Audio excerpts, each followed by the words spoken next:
J'attaque directement par les questions. Ouais, du coup. exactement. Ouais, tu vois, ça aussi c'est cool.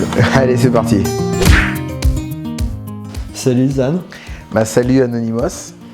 Yes, alors ça me fait super plaisir de faire ton interview. Voilà aujourd'hui le concept de te faire passer de l'ombre à la lumière et que t'expliques un petit peu tout le travail.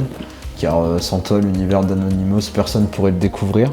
Pour commencer, est-ce que tu peux te présenter? Alors, je suis Zangerprod, une société de production audiovisuelle. Ça fait à peu près 5 ans que voilà, je me suis mis à mon compte. Je suis compositeur au départ. Et puis, la composition m'a amené à travailler avec des artistes dans la chanson. Je fais de la pop électro. Et puis, la musique m'a amené à faire de la réal pour du clip musical. C'est ce que j'ai fait et que je fais encore. Et maintenant, je m'axe davantage vers du court-métrage. Voilà, tu as quand même déjà un joli CV et beaucoup de choses à ton actif, notamment ton premier court-métrage qui s'appelle Black Mamba. Tu as tout géré, du début jusqu'à la fin, de l'écriture du scénario à la réalisation, jusqu'à même à la bande originale du film. Est-ce que tu pourrais en dire quelques mots ? Bien oui, ce court-métrage, effectivement, je l'ai mené de bout en bout. Tout ce qu'il y a dans ce film, chaque mot, chaque note, la réal, la direction des figurants, la post-prod, les éclairages, tout ce qui constitue un film, c'est moi qui m'en suis occupé, je travaille seul. En 4 mois, jour et nuit, c'est 30 minutes de film. Bon, je suis très très fier, qui est passé au cinéma à Rouen. Et voilà. Sur quoi tu travailles en ce moment du coup? Comme tu le sais, voilà, je suis en train de terminer ton court-métrage sur Anonymous, qui va nous amener au clip musical en fait de ton titre 3 couleurs, pour lequel voilà, tu m'as contacté maintenant, ça fait peut-être 3 mois, je sais plus. Je suis en pleine post-prod, donc là le court-métrage il se termine, et puis d'ici 8 jours je pense que je vais attaquer le clip, donc voilà. Voilà, tu as travaillé sur la post-prod, là tu m'as expliqué un petit peu. Une journée type pour toi, quand tu es dans une journée de réalisateur, c'est quoi? Eh bien une journée type, voilà, moi je me lève, et le matin, voilà, c'est café, c'est ce qui me tient. Et puis après, voilà, je me cale derrière mon ordi, donc à 8h du matin, je suis sur mes logiciels pour de la post-prod, pour ton court-métrage. Il y a un peu d'effets spéciaux, donc ça prend beaucoup de temps. Et puis je termine ma journée des fois entre 1h et 3h du matin, quoi. Donc c'est prenant, voilà, je vois pas le temps. Je passe toute ma vie sur la réal, tout ça, parce que c'est passionnant, parce que c'est ma passion. Et puis j'ai envie de faire les choses bien, donc quand on veut faire les choses bien, on est obligé d'y passer du temps, quoi. Pas le choix. Pour toi, quelles sont les qualités indispensables pour faire ce que tu fais? Alors la première qualité, c'est la patience, parce que on compte pas les heures, donc faut être patient. On sait que sur une séquence vidéo, on passe vite du temps en fait à faire un effet. Là, je regarde beaucoup de vidéos américaines parce que ils sont plus spécialistes que nous encore, je trouve, dans le côté effets spéciaux. Donc voilà, j'essaye de prendre tout ce que je peux prendre pour me former. Je me forme tous les jours de toute façon. À chaque nouveau projet, je vais toujours chercher quelque chose que j'ai jamais fait ou quelque chose que j'ai fait mais pas de la même façon, parce que chaque image est différente. C'est très important de pouvoir s'enrichir comme ça au fil des projets. Le fait de vouloir toujours s'informer, se former, évoluer, voilà, ça c'est primordial dans ce boulot, parce qu'autrement, si on stagne, si on n'avance pas, on va pas trop se démarquer du voisin, quoi, qui va faire la même chose que toi, et du coup, il faut toujours performer et montrer le meilleur de soi-même. Voilà. Oh putain, je trouve qu'elle est trop jolie cette dernière phrase là. Et après, l'autre qualité, c'est vraiment l'énergie, la volonté d'aller au bout des choses. Parce que ce qui est important aussi, c'est de toujours aller au bout de ce qu'on fait. Même si on n'est pas sûr de faire les choses bien, on fait des choses, mais des fois c'est pas parfait. Mais c'est pas grave, il faut aller au bout. Même si voilà, y a des choses à reprendre plus tard, ou quitte même à laisser comme ça parce qu'on sait qu'on n'a pas le temps, ou on n'a plus la force. Des fois on passe trop de temps sur des choses, des effets, et puis ça nous bouffe parce que un jour, 2 jours, 3 jours, et puis on a fait quelques secondes du clip ou du court-métrage, donc du coup, il faut passer à autre chose. Alors des fois, on peut y revenir après. Par contre, il faut avoir cette volonté de se dire, allez, c'est comme ça, c'est pas grave, on le sortira bien après, on avait prévu dans 1 mois, au final, il nous faut 3 mois, c'est pas grave. C'est vrai que donc, la patience, c'est important, et puis aussi l'envie d'aller au bout des choses. Comme ça, au moins, on a la satisfaction d'avoir fait ce qu'on avait à faire, et puis de dire, c'est bien ou c'est pas bien, mais en tout cas, je suis allé au bout, et c'est l'essentiel. Voilà. Toi, par rapport à tout ce projet, par rapport à tout ce que tu as entrepris, tes engagements vis-à-vis du projet, c'était quoi ton plus gros challenge, du coup? Déjà, c'est en fait transformer une idée. Donc, il y a un personnage, il s'appelle Anonymous, c'est un artiste. Et au-delà de ça, il va être avec une cape, un masque, des bombes de peinture. Ce serait bien que, vu qu'il a une cape, tout ça, c'est un super héros. Donc, je l'imagine comme ça en tant que tel. C'est vrai que, du coup, vouloir le faire voler, c'était le challenge principal. J'espérais arriver à ça, mais sans conviction non plus, parce qu'on ne sait pas Moi, je parle beaucoup aussi, j'aime bien élaborer, je réfléchis beaucoup, j'ai une grosse imagination, comme souvent les artistes. Mais après, entre dire les choses et l'écrire sur le papier, le voir réellement, concrètement à l'écran, ça c'est le challenge en me disant, comment je vais faire? Et en même temps, tu sors du tournage, tu as fait tellement de choses que tu sais même pas si en fait les choses principales que tu avais données au départ, si on les avait respectées au niveau de la charte, parce que finalement j'ai filmé comme ça pour pouvoir même après en post-prod arriver à le faire voler. Tu sens qu'après il y a des images que tu n'as pas filmées forcément correctement parce que le temps déjà. En même temps, tu sais que tu as d'autres choses aussi, d'autres priorités à vouloir exécuter, donc du coup, tu pars sur d'autres choses.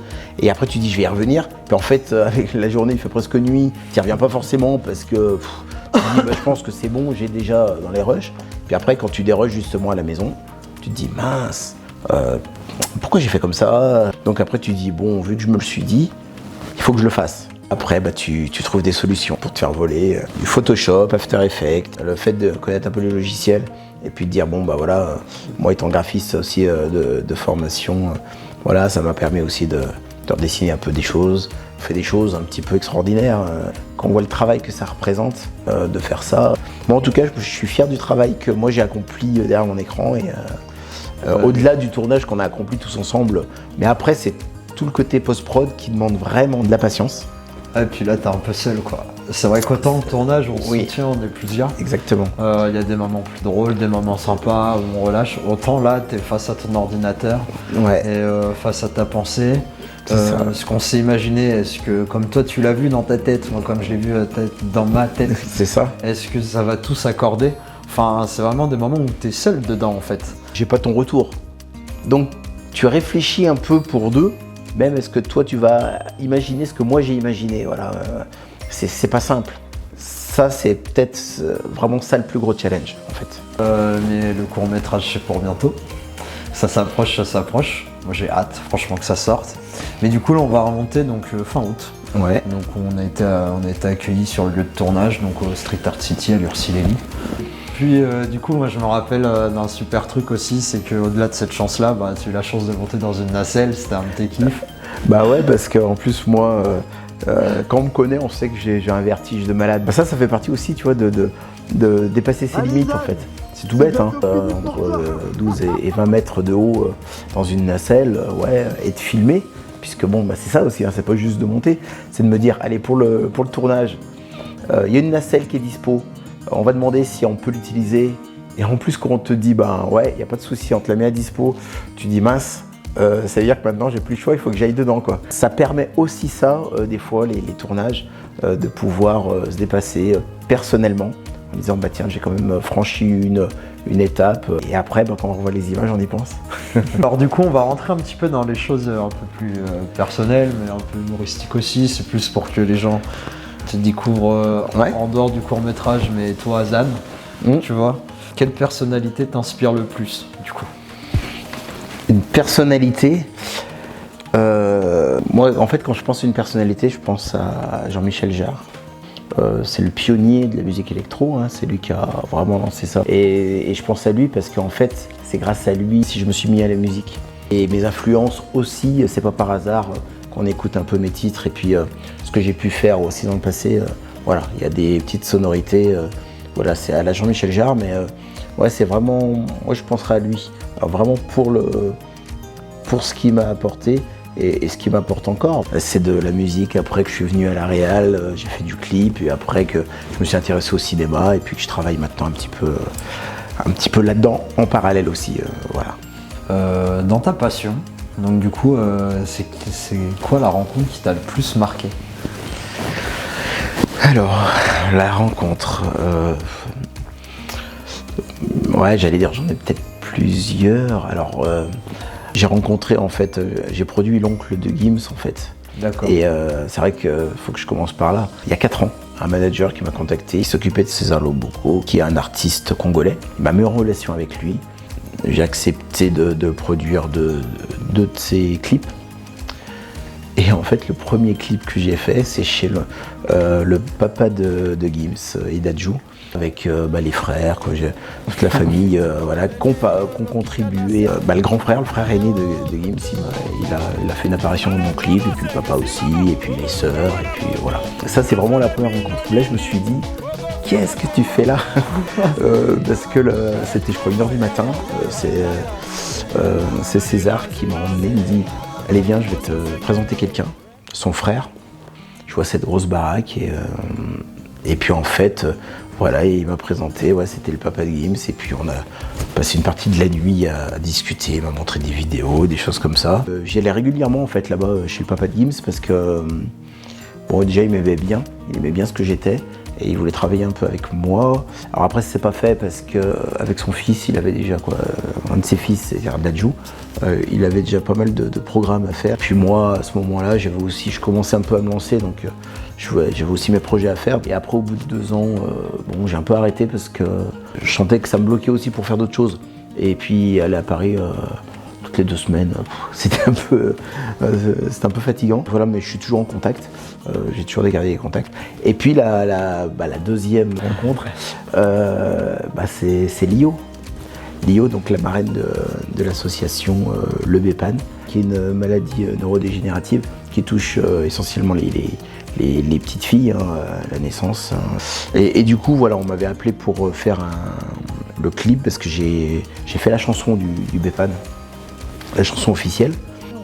Du moins la musique, les paroles c'est Thierry Carré-Guezian, un auteur voilà, avec qui j'ai travaillé pendant pratiquement 2 ans avec lui. J'ai proposé de faire le clip et puis ils m'ont dit bah ouais, et puis j'ai réuni 130 figurants pour le clip, pour l'association. Et puis bien sûr ma petite Lio qui elle est venue dans mon studio, on a enregistré. Et après elle est venue avec son frère pour qu'on fasse le tournage tranquillement, mais dans le même parc où j'avais tourné avec les 130 figurants, sauf que là on l'avait fait à part, tranquillement, comme ça on n'était pas embêté. Ça a été une personne, oui, qui a beaucoup compté dans mes convictions. Au début c'était pas ça, au début c'était compliqué tous les deux parce que elle pensait pas que des gens comme moi, voilà, moi j'avais mes idées, elle comprenait pas mes idées, du coup c'était compliqué. Mais quand elle m'a connu, après, elle a commencé à apprécier ce que j'étais et du coup elle a vu que je travaillais autrement. Je travaillais différemment que d'autres qu'elle avait l'habitude de travailler. Et du coup, c'est pour ça qu'on est resté en bons termes et puis qu'elle a accepté de venir me voir et puis qu'on a fait des petites choses ensemble. Et puis voilà, une belle expérience, voilà. Mais on va dire que ce sont vraiment mes 2 expériences qui ont fait que ça m'a conforté dans l'idée de travailler dans la musique déjà, de faire ce que je fais, et en plus dans la réalisation, parce que voilà, j'ai même fait un court-métrage avec Lio justement, un petit court-métrage tranquille, avec ses talents d'actrice, c'était royal. Donc voilà. C'est des belles anecdotes. Au-delà d'un passage marquant de ta vie, je pense que c'est des moments tu vois, que les gens apprécient d'écouter aussi, parce que c'est souvent des trucs... pour nous, artistes, c'est des récompenses. Moi, je le vois, c'est des petites choses, mais tellement de cœur dans ce qu'on fait que quand on rencontre des gens, soit qu'on admire ou qui nous sont inspirants, C'est tout de suite pour C'est nous, ça. ça nous fait passer un cap et on a des étoiles plein les yeux et on veut plus les décrocher ces étoiles. Enfin moi en tout cas, je le vis comme ça. Donc du coup, t'es un grand passionné, on le sent quand tu parles. Hein. Et du coup, si tu devrais résumer en 3 mots ta passion, ces 3 mots, ça serait lesquels? Ma passion, oui, c'est composition musicale, réalisation, court-métrage, parce qu'en fait c'est de la réalisation musicale comme je l'ai dit, mais voilà, le court-métrage, j'ai réalisé mon premier court-métrage, donc, et puis j'ai eu une première sélection aussi en Inde, donc je suis super content et voilà, et je compte bien continuer dans le film, on va dire, voilà. Ok. Voilà, ce tournage était organisé.